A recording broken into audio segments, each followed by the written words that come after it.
সুস্বাগতম আমার সুপ্রিয় বন্ধুরা। আজকে দিবঙ্গদার সানসুইর স্টিরিও ক্যাসেট ডেক D95M। তো সেটা অনেকদিন ধরেই এসেছেন আর কি ভদ্রলোক। তো ভদ্রলোক আমার একজন খুব প্রিয় কাস্টমার কাম বন্ধু। প্রচুর সেট আছে, সব সেটই এখানে হয়। তা উনিও খুব টাইম দেন আমাকে, ধৈর্য ধরে বসে থাকেন। জানেন দীপঙ্কর হাতে প্রচুর কাজের চাপ, তো পেতে দেরি হবে সেটা নিয়ে কোনো ব্যাপার না। তো এই সেটটি মূলত এসেছিল একেবারে কি বলবো, খুব খারাপ পয়সারে। তা মনে হচ্ছে উনি পুরনোই কিনেছিলেন। তো এর আগে অনলাইন থেকে হুটহাট করে আপনারা জিনিসপত্র কিনবেন না। ডেকটা তো চালু ছিলই না, কোন রকম ওই ইউটিউবে চালু করে দেখিয়ে বিক্রি করে। এসবের এইসব প্রতারণায় আপনারা পা দেবেন না। এইখানে যে রেকর্ডিং প্লেব্যাক যে ব্যান্ড সুইচটা থাকে সেটা নেই। আচ্ছা, এইখানে দেখুন নয়েজ রিডাকশন বলে দুটো স্টেজ আছে, একটা লেফট একটা রাইট চ্যানেলের জন্য। এটা রাইট চ্যানেল, লেফট চ্যানেলের জন্য উইথ ডলবি নয়েজ রিডাকশন। সেটা একটা আইসি আছে, একটা আইসি নেই। এটা ঠিক আছে, একটা আইসি আছে একটা নেই। তো এইসব জিনিস ছিল না, এগুলো তো আমি হয়ে গেছে টাই দিয়ে বেঁধেছি। খুব রাস্ট পড়ে গেছিল ডেকটায়। টোটাল খুলে সার্ভিস করে যতটা পেরেছি রাস্ট তুলে, এবং ভালো জাতীয় স্প্রে করেছি। তো রাস্ট প্রুফ স্প্রে পাওয়া যায় বাজারে। তো সেই ক্ষেত্রে সুইচ ফুইচ গুলো সব ঠিক করেছি। মেনলি এটা হচ্ছে পাওয়ার সাপ্লাই, খুব সিম্পল পাওয়ার সাপ্লাই। এখান থেকে ট্রান্সফরমার থেকে সেন্টার ট্যাপ বার করে 012 12 0 12 বার করেছে আর কি। করার পরে এখানে ফিল্টার হলো, ফিল্টার হয়ে একটা ট্রানজিস্টার আছে, সেটা দিয়ে একদম সামান্য স্টেপ ডাউন করতে হয়েছে, না করলেও হতো। কিন্তু সেটা মূলত মোটরে এসছে আর এই জায়গায় এসছে, অর্থাৎ এইখানে একটা কমপ্লিট এফএনডি ডিসপ্লে আছে। কমপ্লিট এফএনডি ডিসপ্লে মানে এলইডি ডি কমপ্লিট এফএনডি ডিসপ্লে, ওই 7 সেগমেন্ট ডিসপ্লে যেগুলো বলে, সেইটারই 7 সেগমেন্ট ডিসপ্লের আকারে নেই, সেটারই এলইডি ভার্সন আছে আর কি। কমপ্লিট আমি দেখাচ্ছি আপনাদের। কোনো যে পিসিবিতে কোনো এলইডি লাগিয়ে গাঁথা তা না, এটা কিন্তু কমপ্লিট একটা মডিউল। দুটো চ্যানেলের জন্য dot dot dot dot LED দিয়ে কমপ্লিট একটা মডিউল। এনিওয়ে, আর এইটাই যে ইন্ডিকেটর সেকশন আর রাইট, ইন্ডিকেটর সেকশন লেফট, এইটা খুব পরিষ্কার পরিচ্ছন্ন সেট। ব্যান্ড সুইচটা কেন বাদ দিতে দিয়েছে আমার ধারণার বাইরে, কারণ সেই সময় আমি ছিলামও না, বুঝতেও পারছি না। তো ব্যান্ড সুইচ বাদ দিলে আপনারা প্রথমত কি করতে হবে, এটাই, অনেকগুলো পিন আছে। এই এবিসিডি এসব 1 2 3 4, তারপর আবার এবিসিডি এসব দিয়ে নাম্বার করেছে। তো সেক্ষেত্রে আপনাদের নর্মাল পজিশনে আপনাদের একটু স্টাডি করতে হবে। নর্মাল পজিশনে সুইচটা থাকলে যেই কানেক্টর গুলো আছে সেগুলো সবগুলোকে কিন্তু শর্ট করতে হবে, নর্মাল কানেকশন গুলোকে। যখন পুশ হচ্ছে তখন না, যখন প্লেব্যাক পজিশন আছে, এতে এই সুইচ নেই, রেকর্ডিং হওয়ার চান্স নেই। এবং ভদ্রলোককে আমি বলেছিলাম রেকর্ডিং হবে, অনেক খাটতে হবে। বলছে না, আপনাকে অত খাটতে হবে না, আপনি আমাকে প্লেব্যাক করে দিলেই চলবে। তো সেক্ষেত্রে পুশ অবস্থায় না, পুশ ছাড়া, নর্মাল অবস্থায় সুইচের যতগুলো পিন আছে সব কটাই শর্ট করে ফেলতে হবে আপনাদেরকে। আচ্ছা, খুব স্টাডি করতে হবে। আর ডেক মেকানিজমের সম্পর্কে বলছি, ডেক মেকানিজমটা অত্যন্ত ভালো ডেক মেকানিজম। সেই এফএলডি, আমাদের এফএলডি তো সবই এফএলডি, এফএলডি ফ্রন্ট লোডিং ডেক মেকানিজম। কিন্তু এফএলডি অনেক প্রকার ভেদ আছে, সেই RX39 আছে, আপনার এলিন আছে, সোনাইন যেগুলো ইউজ করে এসব আছে, কোরিয়ান ডেক আছে, TN57 আছে। তো এইটা বাইরে থেকে দেখে মনে হবে TN57 ডেক, কিন্তু TN57 এর থেকেও অনেক ভালো মেকানিজম। দুটো সলিনার আছে মূলত, দুটোই হচ্ছে অটো স্টপ করার জন্য। এই দুটো সলিনয়েড আছে অটো স্টপ করার জন্য, দুর্দান্ত। অটো স্টপ সাধারণত আমরা লিভার এবং গিয়ার দিয়ে ফাংশন করি, তো তো সেক্ষেত্রে এখানে কিন্তু দুটো সলিনয়েড ব্যবহার করা হয়েছে। বাকি ফাস্ট ফরওয়ার্ড, রিওয়াইন্ড, প্লেব্যাক বা রেকর্ডিং পজিশনে কোনো রকম কোনো সলিনয়েডের কিন্তু কোনো কাজ নেই, ভূমিকা নেই। আর এইখানে ইজেক্টে দেখুন কি সুন্দর ফ্লাই হুইল দিয়ে একদম দুর্দান্ত, এটা ঘুরবে, এটা ঘুরবে, ইজেক্টের সময় এটা ঘুরবে। কিছুটা নষ্ট হয়ে গেছে, কারণ তাহলে ইজেক্টটা কি হবে, একদম স্মুথলি, একদম স্লো আসছে এবার মাখনের মতো একেবারে ইজেক্ট হবে আর কি। তো এক্ষেত্রে আপনাদের প্রথমে করতে হবে পাওয়ার সাপ্লাই চেক করতে হবে। পাওয়ার সাপ্লাই ঠিকই ছিল, মেনলি ওই ব্যান্ড সুইচ অনুযায়ী ব্যান্ড সুইচ গুলোকে কানেকশন করতে হবে। নর্মালি যেগুলো কানেকশন হবে, নর্মালি কানেকশন আর নর্মালি ওপেন, নর্মালি যেগুলো কানেকশন আছে সেগুলো কানেকশন আপনাকে সোল্ডার করে ফেলতে হবে, শর্ট করে ফেলতে হবে। করার পরে এইটা মূলত হেড ফ্রি। তো এই হেড ফ্রিটা আমাকে করতে হয়েছে মানে অনেকটাই করতে হয়েছে, কারণ অনেক রেজিস্ট্যান্স, এইখানের এই রেজিস্ট্যান্স গুলো ছিল না, নিজেও কিছু রেজিস্ট্যান্স আমি লাগিয়েছি। তারপর ট্রানজিস্টারের ভ্যালু গুলো আমি ঠিক বুঝতে পারছিলাম মানে কি, ম্যাক্সিমাম ট্রানজিস্টার উল্টো পাল্টা ভাবে লাগানো, ভ্যালু বলতে ভ্যালু তো আমি দেখতেই পাচ্ছি। তো সেক্ষেত্রে অ্যাভেলেবেল দেখে, যে আমাদের মার্কেটে ইজিলি অ্যাভেলেবেল সেই সব দেখে 4টে ট্রানজিস্টার দিয়ে, এইটা একটা চ্যানেলের জন্য 2টো ট্রানজিস্টার দিয়ে হেড ফ্রি, এইটা একটা জন্য 2টো ট্রানজিস্টার দিয়ে হেড ফ্রি। আর হেড ফ্রি গেন কন্ট্রোল, এই একটা প্রিসেট 100K, এই একটা প্রিসেট 100K, খুব ভালো মানের প্রিসেট এগুলো, কিন্তু খুব ভালো মানের। তো রেকর্ডিং সেকশনে আমাকে যেতে হয়নি, এখানে বায়াস অসিলেটর ছিল, এইখানে রেকর্ডিং সেকশন ছিল, এই যে প্রি অ্যাম্পলিফায়ার আর চ্যানেল মানে রেকর্ডিং আর কি, এই যে রেক অ্যাম্পলিফায়ার মানে রেকর্ডিং অ্যাম্পলিফায়ার আর চ্যানেল, আর রেকর্ডিং অ্যাম্পলিফায়ার এইটা আর একটা চ্যানেল আছে, এই যে রেকর্ডিং অ্যাম্পলিফায়ার এল চ্যানেল। এখানে আর যাইনি, কারণ কি রেকর্ডিং যখন ভদ্রলোক চায় না, রেকর্ডিং কষ্ট করলে সার্কিট খুব আর একটু ভালো করে স্টাডি করলে রেকর্ডিংটাও হয়ে যেত, কিন্তু সেখানে ব্যান্ড সুইচের প্রয়োজন ছিল, হয়তো অন্য ব্যান্ড সুইচ লাগিয়ে তারপরে এর সঙ্গে অ্যাডজাস্ট করা খুব মুশকিলের ব্যাপার ছিল, কিন্তু লাগিয়ে এটা সোজাই হয়েছে, উনি রেকর্ডিং যখন চাননি, খুব মুশকিলের কাজ ছিল। মেনলি আপনাদেরকে একটা ট্রানজিস্টারাইজ এর প্রিঅ্যাম্পিয়ার ছিলই, সেটাকে খুব ভালো মতো মডিফিকেশন করেছি, করার পরে একদম 2টো চ্যানেল কিন্তু খুব সুন্দর মতো বাজছে। তো সেইখানে সেই রেকর্ডিং বলছি, প্লেব্যাক একটা হেড ফ্রি বানাতে গেলে এখানে আইসি দিয়ে, বহু আইসি আছে বানানো যায়, যেমন বহু প্রচলিত একটা আইসি LA3161, এরকম বহু আইসি আছে, এবং আমার কাছে বহু হেড ফ্রিও আছে।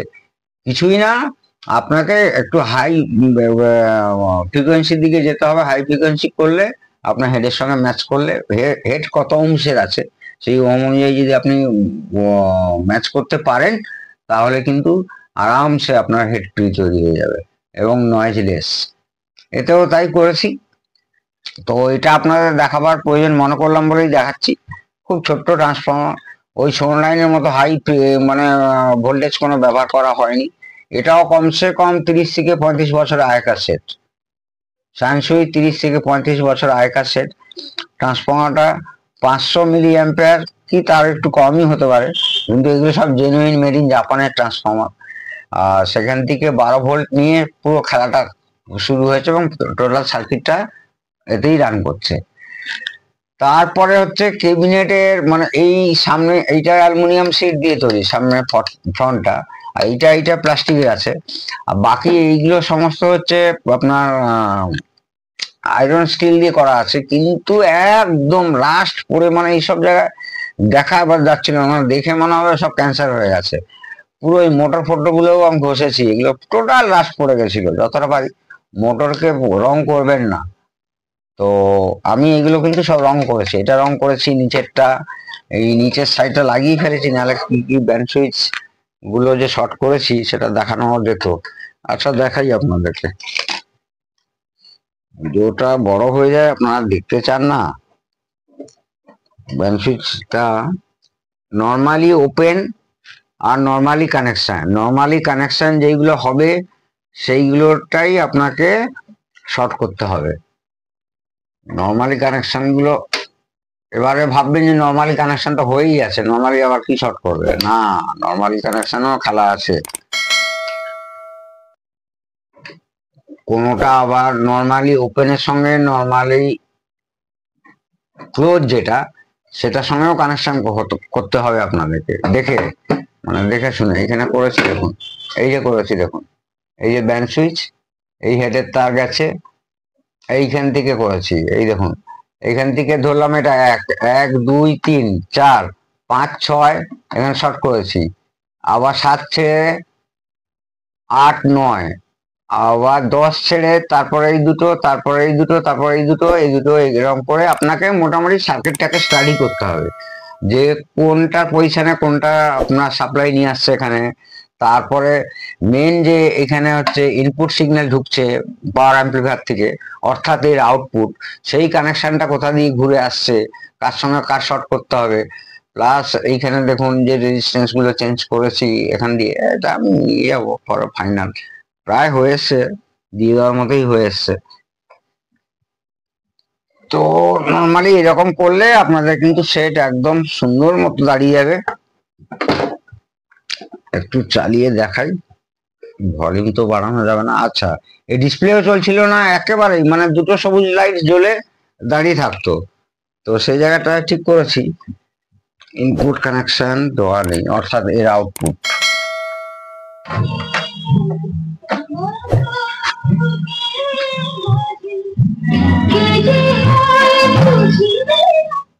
তো এই গেল সাউন্ড টেস্টিং, বাকি হচ্ছে দেখুন সব ফাস্ট ফরওয়ার্ড, রানিং প্ল্যানিং সব প্লে, সব ওকে, ইজেক্ট ফার্স্ট ক্লাস।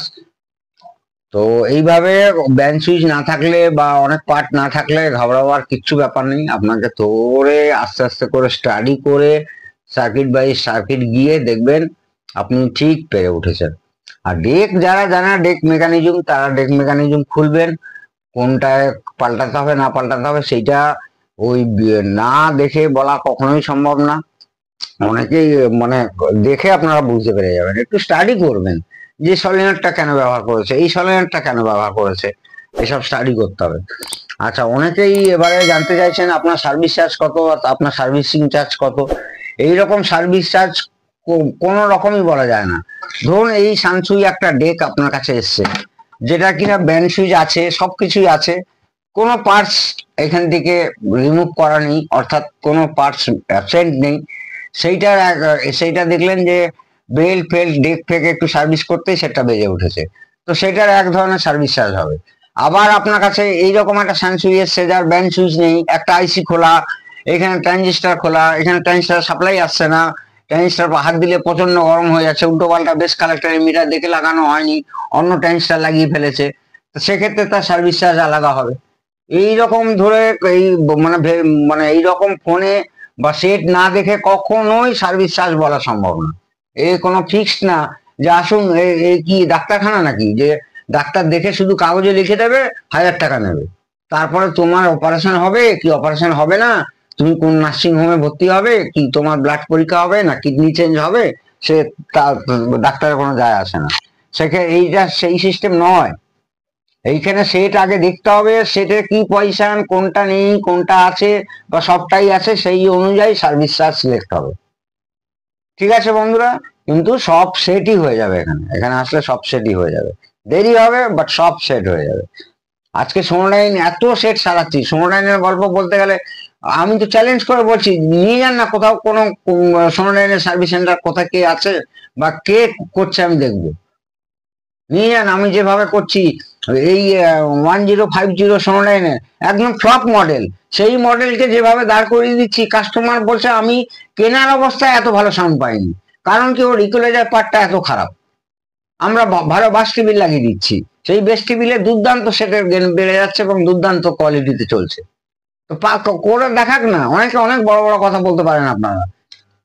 এইরকম টাইমের অভাবে মানে টাইম দিতে পারিনি বলে এক ভদ্রলোক 15-20 দিন সেট রেখে তাকে বলেছিলাম দেরি হবে, রেগে সেট নিয়ে চলে গেছে, দিয়ে তারপর রেগে না মানে আমার সঙ্গে কোনো ঝগড়াঝাটি করে না, বলে দাদা সেটা ঠিক আছে এখন কর, দিয়ে চাঁদনিতে না কোথায় দেখিয়েছে, আমার দেখার দরকার নেই, সেখানে দেখিয়ে পুরো সেটটা পুড়িয়ে টুড়িয়ে একেবারে সেই এই একই সেট ছিল, ওই 1050 কি 1080, ওইগুলো যা বাইপাস করতে হতো আর বেশ কিছু কাজ ছিল।